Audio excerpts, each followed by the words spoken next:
Today we are thrilled to have Danielle Brooks speaking to us. If I can find her thing, there it is. Gratitude and the thankful heart, which I know we all have, but she has so much of it too that it just sort of is contagious. Love having you back, Danielle. Thank you for being here. Come on up and give us a shout. Hooray!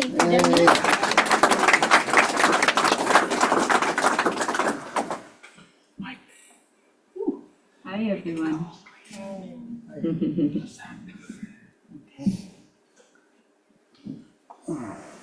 It is always a delight to be here in Taos with you guys. Can you hear me okay? So bear with me. I'm just getting over a dislocated jaw, so this is going to be an interesting day. Yeah. Yeah. I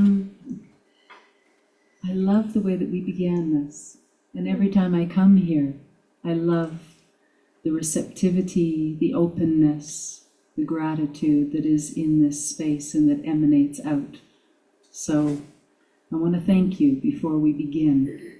And I want to invite you also to join me in an opening prayer and closing our eyes. And let's just shut the door on the world outside and shut the door on the to-do list and on all the things that we think we should do, that we should be. And let's just take 3 gentle, deep, beautiful, slow breaths and sink into the present, sink into the moment here together.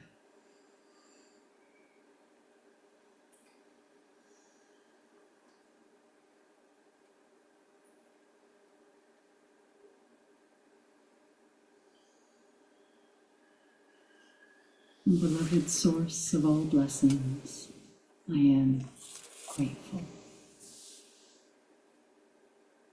for this sacred breath, the breath of life, for the heart within me that beats strong. Beloved source of all blessings, I am grateful to be here in this moment, in this community, surrounded by love, both known and unknown, seen and unseen.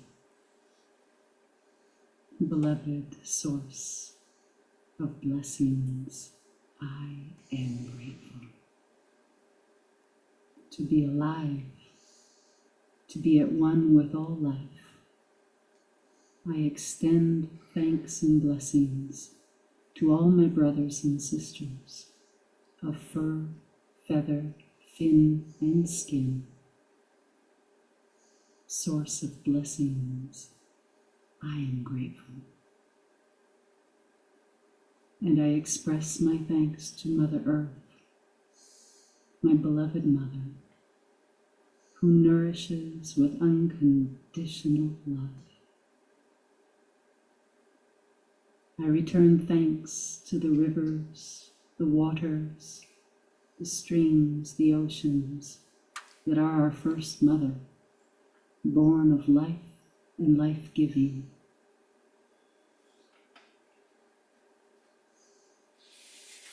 We return thanks to the stars, the moon, the sky above us, and all the elements. We express thanks to the plants, the herbs that are our medicine and that nourish us, and to all life that sustains us. Source of all blessings, I am here. I am here in my heart, and I am ever so grateful. Thank you.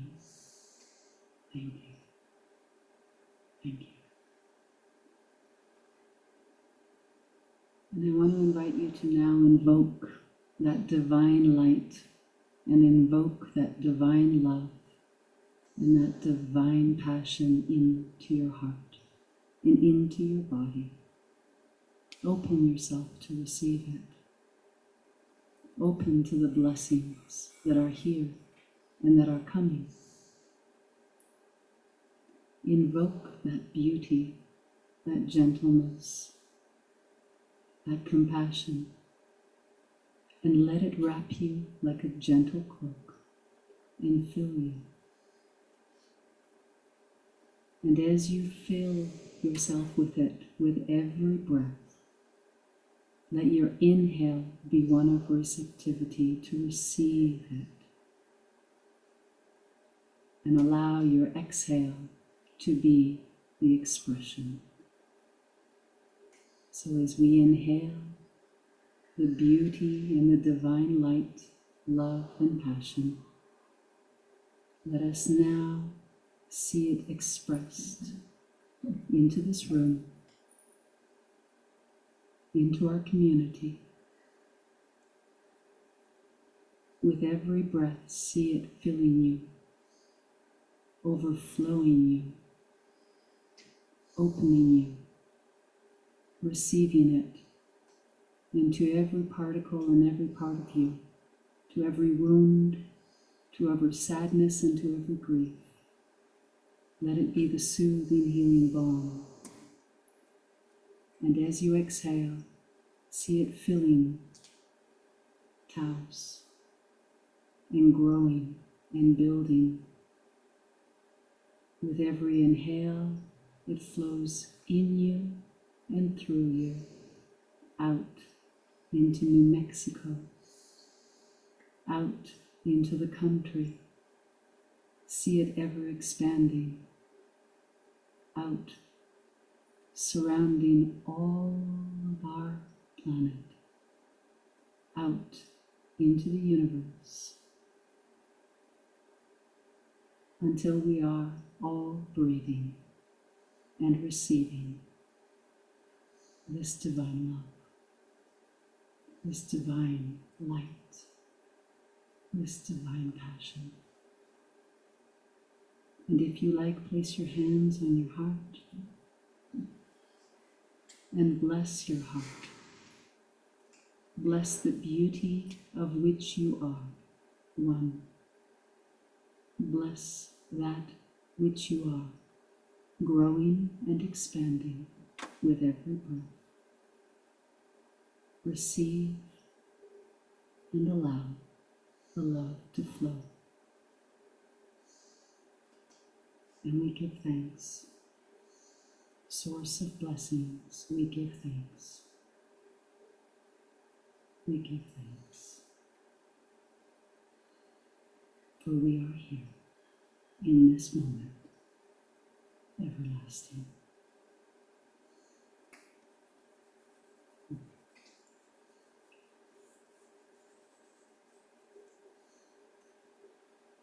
Thank you.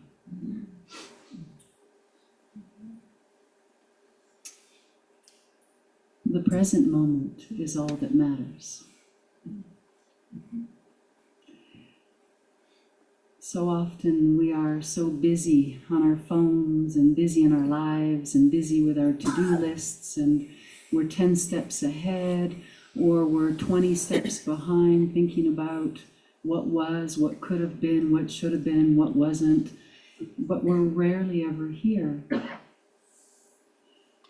And that simple experience of stopping and getting silent and listening with our heart, listening with our eyes, listening with our whole being, it allows us to come into the present moment. And when we do that, gratitude just flows, because there is so much to be grateful for. We spend so much time taking things for granted rather than taking things for gratitude, you know? And yes, we live in some pretty intense and challenging times. But today I'd like to talk with you a little bit about challenges and see if we can explore a new relationship with them. Because in the present moment, when we can come into a place of appreciation and gratitude, It's an open door. It allows us to step in to receptivity. It opens us. It is literally an open door. When we can find gratitude, and there's something in every moment that we can be grateful for, even if we cannot be grateful for everything in our life, because there's a lot that's going on in our life that is beyond feeling grateful for. But it's our opportunity to meet it. How we respond to our life defines the next step. And not only does it define how we can live and create, but it also transforms the past. Gratitude in the present moment recreates the past and builds a future based on what it is that is your truth, what is your intention. It is a powerful, profound way to not only change, but create something new. And yes, we live in a time and in life where there's a lot that we'd like to change. Gratitude is the fastest way to get into the heart. So the practice of gratitude, the attitude of gratitude, seeking gratitude for something, anything in the moment, allows you to relax. It allows you to expand. You feel it. It opens you. And when you are open and in that state of allowing, then we're cooking with gas, right? Because that's when clarity is available to us, guidance is available to us, connection is available to us, opportunities and growth. So it's a secret superpower that as we go through our lives and as we are navigating hurdles and jumping and doing the dance of being a human here in 2024, the ability to stop, expand, and listen allows us to bring in more of the abundance of creation. And it allows us to then meet it.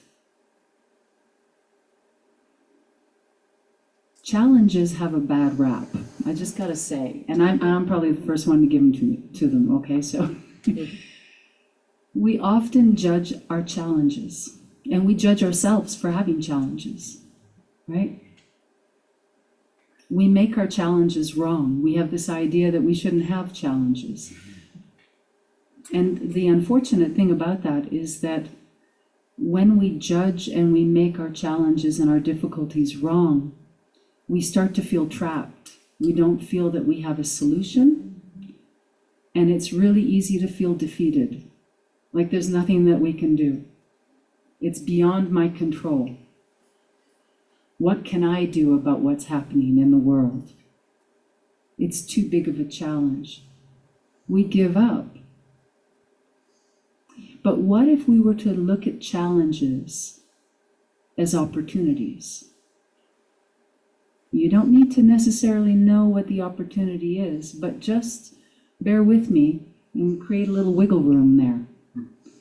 And say, okay, there's an opportunity. Perhaps there's a lesson here for me to learn, and perhaps there is a gift that I can bring. And that what I am going through is giving me an experience in which I can express all that I am wanting to experience myself as. I think it was the last time I was here or the time before I was speaking about, I was asking you, what is the tone that you want to hold? What is the energy that you want to embody in this life? And it's if I say peace, well then guess what? I have all these phenomenal opportunities going on in my life in which I can be peace. I remember many years ago a woman coming to see me, and when I work with people, I ask them, what's your intention? Because your intention is going to be sung. It'll be seeded in this work. Creation is going to meet you. This is a love-based universe. So whatever you choose, because you have free will, whatever you choose, you are going to be supported in. There's no judgment. There's no judgment. So if you want to focus on pain, if you want to focus on light, it matters not. That's the beauty of this creative force. Whatever we choose is what we get to experience. And so she set her intention, and I don't remember it, but we did the work. And a week later, she contacted me and she said, I have had the worst week of my life. And she began to tell me, and I mean, it really was quite something. I was like, wow, this is an impressive week. And she was just miserable about it. And I thought, okay, remind me, what was the intention? What was it that you held and that we sung for you? And she said, oh, I asked to be love. And I was like, okay. And so she had a whole week of experiences which provided her opportunities and allowed her to show up as love. And that's the thing when you're on this journey. It's rock and roll, you know? And what we set as an intention, we're going to receive ample opportunities to experience and to express and to grow and to learn through. So then, if you look at challenges in this way, and then you understand, okay, so I have a focus, I have an intent, and perhaps yours is to be light in this world. And I can remember when I first set an intention, I want to be light. Well, they didn't send me to Las Vegas where all the other lights were. My life got very dark so that I could learn to be light, so that I could learn to hold light. And it is very hard when you are being stretched and challenged to find the gift. Because when we are in pain, we don't see that we're at the center of pain. We need to create space. We need to create spaciousness within ourselves. That's where gratitude comes in. It's sneaky like that. Because when you can stop and focus on something that you are so appreciative of, you're in your heart. And as soon as you're in your heart, you're opening. And as soon as you're opening, you're accessing. And as soon as you're accessing, gifts are then available to you. Wisdom is then available to you. Intuition starts sparking. And there was one person that I met in my life that inspired me to no end in this way. And I want to talk a little bit about him, if I may. His name was Johnny Franken. When I met him, he was 92, in a wheelchair, and probably the biggest joy bundle I've ever met. Just, he radiated happiness. But his story was not one that was full of happiness. He had been a young man, Dutch-Indonesian, prisoner of war. He went through not just a prisoner of war camp, but he was also in the Nagasaki bomb drop. Jeez. His internment camp was there, and he was actually underground when the bomb dropped. So when he came back up, he was now not only a prisoner of war, but also having, like everyone else that was still alive, having to live with a nuclear bomb. And every time I sat with him and listened to his story, he would tell me things. He would tell me about the torture. He was unabashed. He shared in a way that a lot of people who have been through incredible traumas like that don't. It takes incredible courage to talk. His wife he had met her in Canada, and she was a twin who had been through Auschwitz and Mingle. She didn't speak, but Johnny did. And in fact, they made a documentary about Johnny because Johnny made it his life purpose to go out and to talk to elementary school kids and to share. But he did it in a way where he also radiated a love.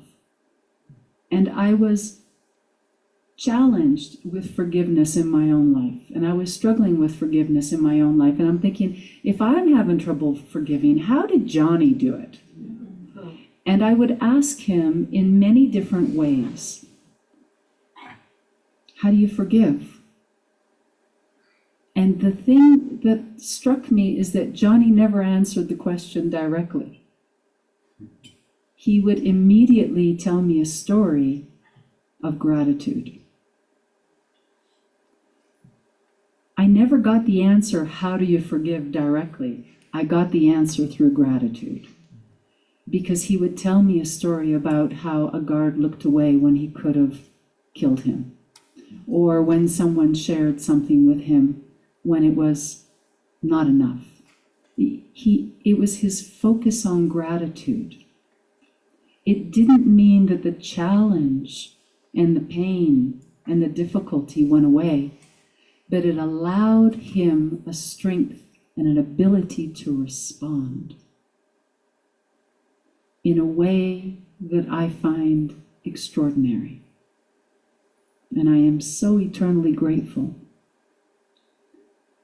And up until he passed, I think he was 94 when he passed, he was still going out and protesting in his wheelchair, asking for acknowledgement and forgiveness, asking for recognition.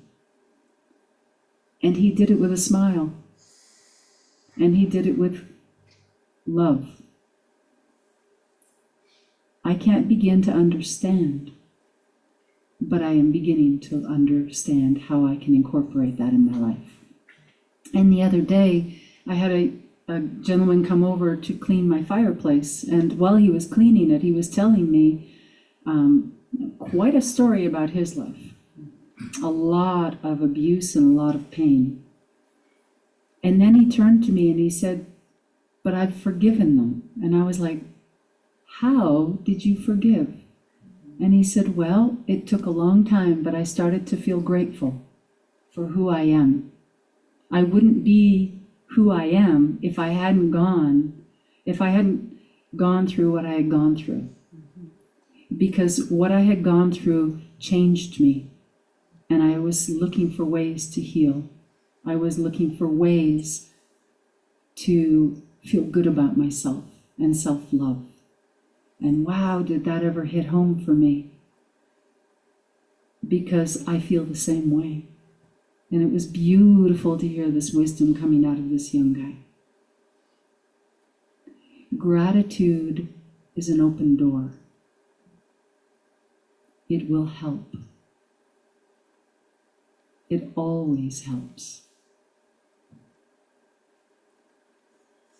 We don't need to have the answers all the time, but we have to simply take a moment, sit, get present, think of the things for which we are so deeply appreciative.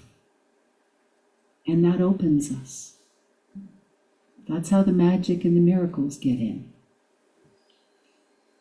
And I know I'm preaching to the choir here, because you're here doing this work as I am too. So I want to invite you in this moment, perhaps in the time that we've got, to extend some of that love and that gratitude out. I want to ask you to think of the one person in your life that profoundly affected you, that inspired you, that transformed and shaped your life. And I just want to invite you for a moment to close your eyes and think of them and bring them into your mind's eye.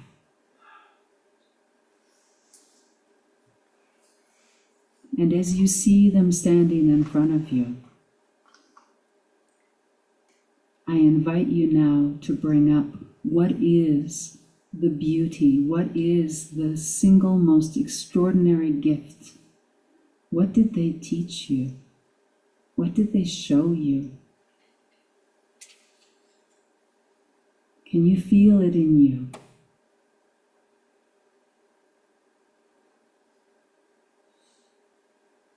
Can you bless that knowing that is inside of you? Can you feel gratitude for what is alive in you?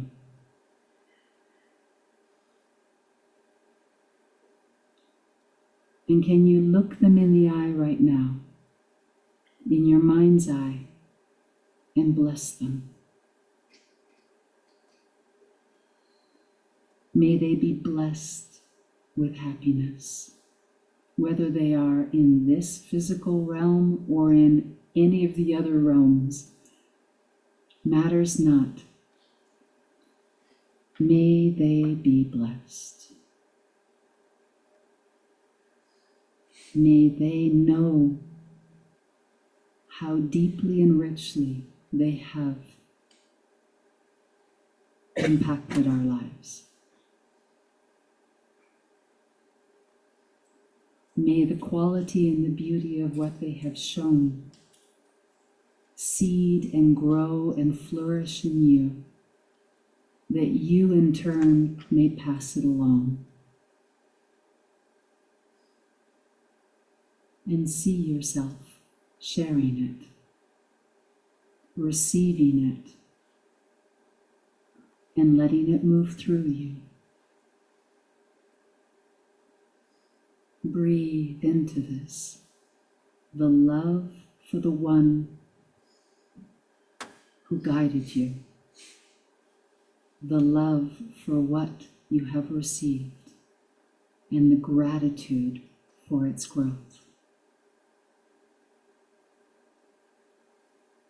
And as I say this, I also want to say blessings of utmost gratitude to the thousands of generations of ancestors and elders on whose shoulders we stand. And infinite gratitude and blessings to our future ancestors, the young ones that are coming and that are here. Can you feel that love for them and just breathe it in and bless it as I open myself to allow Spirit to sing the gratitude.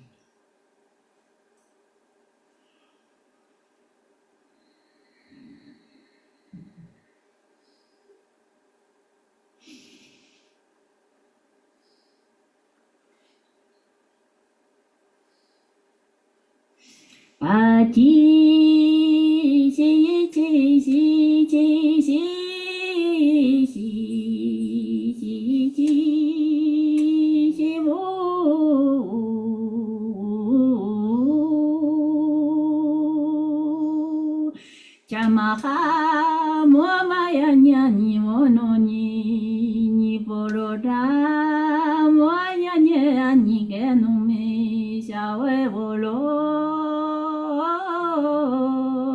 e pasanya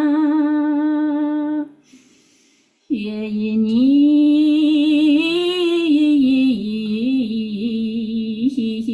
wo Mahamoni uchalacha wewa jopao hawae hawaea hawae oya shinyamuru hyuleita shewa yawi Nyama fama shama fawa shawa do ini fawa imi fama ma hawa hora ya Shawaya o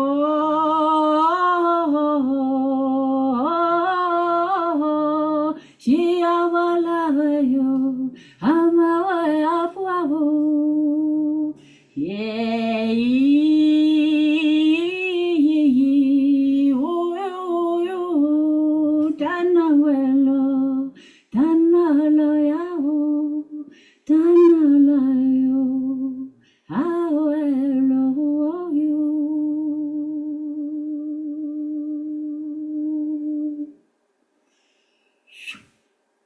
Kama koni marolan wani mara isiwalo tini makemo imiki siyo ti jaya tawo nyawe yo lava yo nora moni mokoa mafoa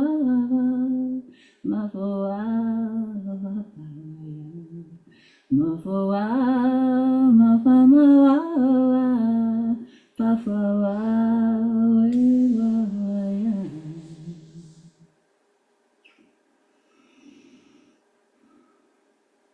Ishwarari, Ishwarari,